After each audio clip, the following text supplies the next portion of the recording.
Philosophie bantoue du père Placide Tempels suite. 4. Les bantous distinguent les disciplines philosophiques des sciences naturelles. Les notions transcendantales et universelles de l'être et de sa force, de l'action, des rapports et des influences réciproques des êtres constituent la philosophie bantoue.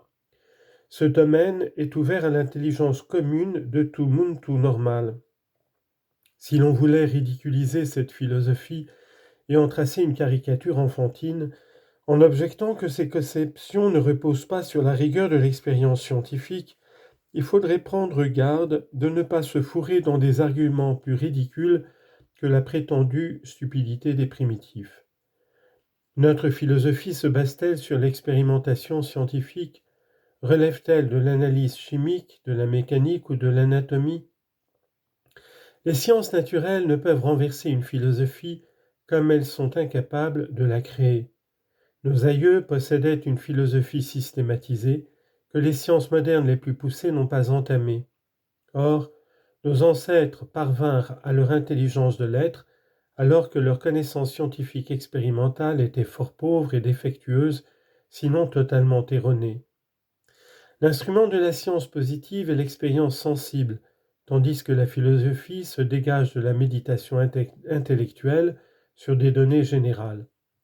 Mais il n'existe pas d'instrument enregistrant l'âme, ce qui n'exclut pas que des expériences peuvent être faites pour fournir à l'intelligence la preuve raisonnable de l'existence de l'âme spirituelle. Évidemment, les expériences des sciences naturelles, comme d'ailleurs les observations générales du philosophe, doivent être faites avec discernement, méthode et analysées d'après une logique saine. Ceci présuppose toutefois que l'on ne mette pas en cause la valeur objective de la connaissance intellectuelle.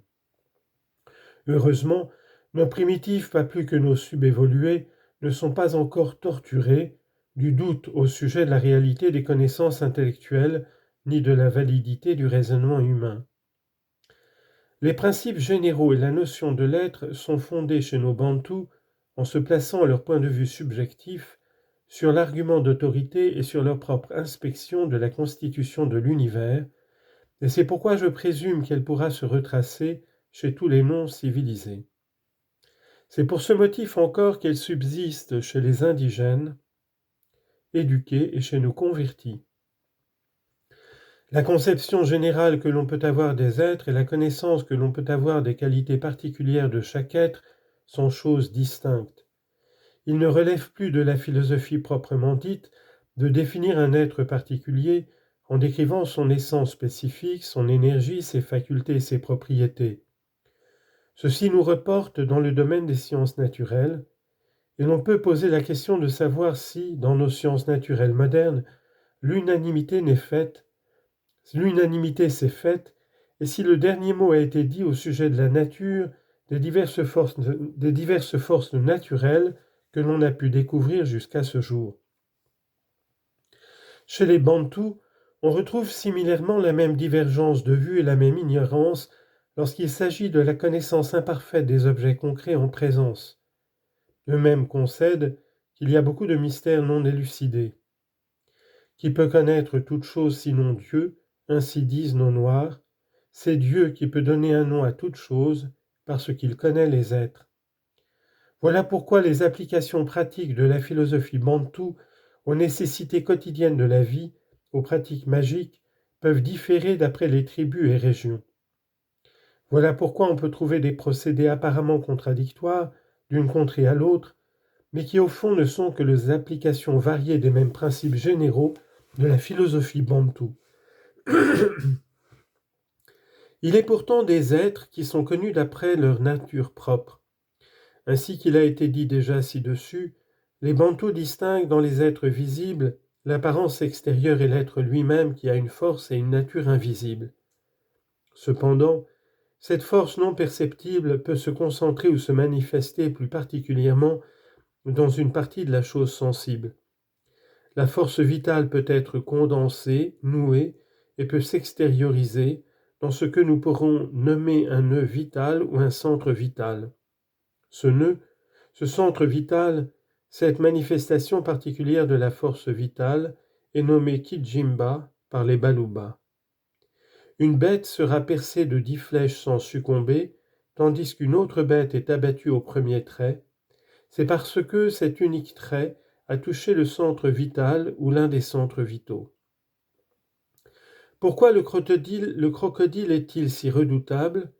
Où réside sa force vitale meurtrière, sinon dans son œil toujours aux aguets et auquel rien n'échappe? Et le symbole, l'instrument animé de la force vitale destructrice de Maître Lion, où est-il? C'est évidemment dans sa redoutable canine qu'il faut la localiser. Il est donc fort naturel, du point de vue du noir, que quiconque veut s'approprier la force vitale d'un être inférieur ou en faire usage, essaie de se procurer un semblable Kijimba qui lui fournit le lien matérialisé entre cet être et lui-même. C'est d'ailleurs le Kijimba que l'on retrouve comme élément principal, comme principe actif, comme source d'énergie dans tous les bangas. La connaissance de certaines forces spécifiées et partant des Bijimba correspondants est répandue de manière relativement uniforme parmi tous les Bantous.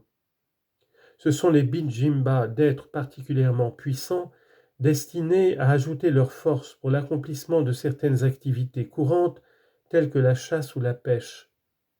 Dans ces métiers, il s'agit expressément de mesurer son influence vitale avec celle d'un autre être vivant. Il y a une lutte des forces vitales entre le chasseur et le gibier.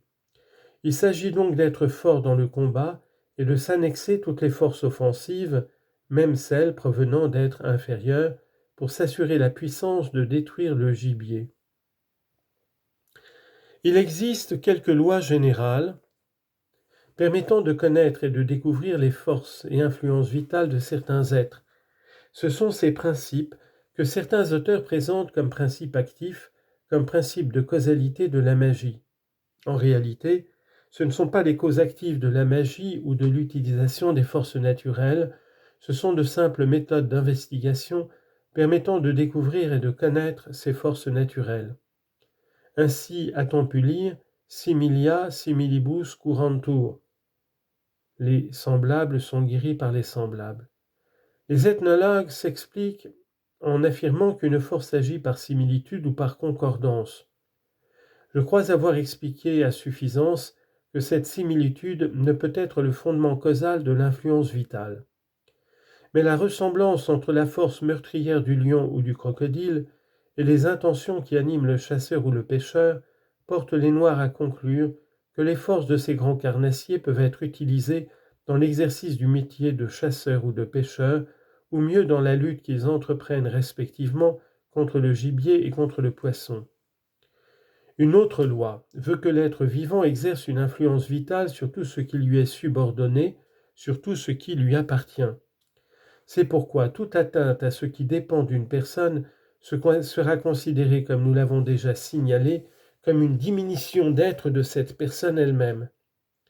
Toute propriété est riche en influences mystérieuses, dit Burton dans L'âme Luba. Le fait qu'une chose ait appartenu à quelqu'un, qu'elle ait été en étroite relation avec une personne, fait conclure au Bantou que cette chose participe à l'influence vitale de son propriétaire. C'est ce que les ethnologues aiment désigner comme magie par contact, magie par sympathie. Or ce n'est nullement le contact ni la sympathie qui sont les éléments actifs, mais exclusivement la force vitale du propriétaire qui agit, parce que l'on sait qu'elle adhère à l'être de la chose possédée ou utilisée par lui. Une troisième loi permet aux Bantous de reconnaître, de découvrir dans certains cas les forces vitales ou les influences vitales.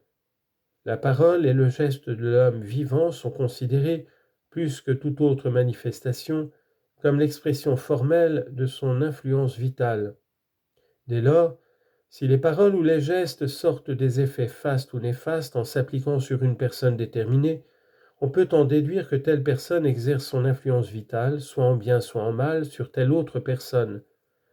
Ce qu'on a coutume de désigner comme magie du désir exprimé, ou comme magie par mimique, ou comme magie d'imitation, désigne ce genre de manœuvre.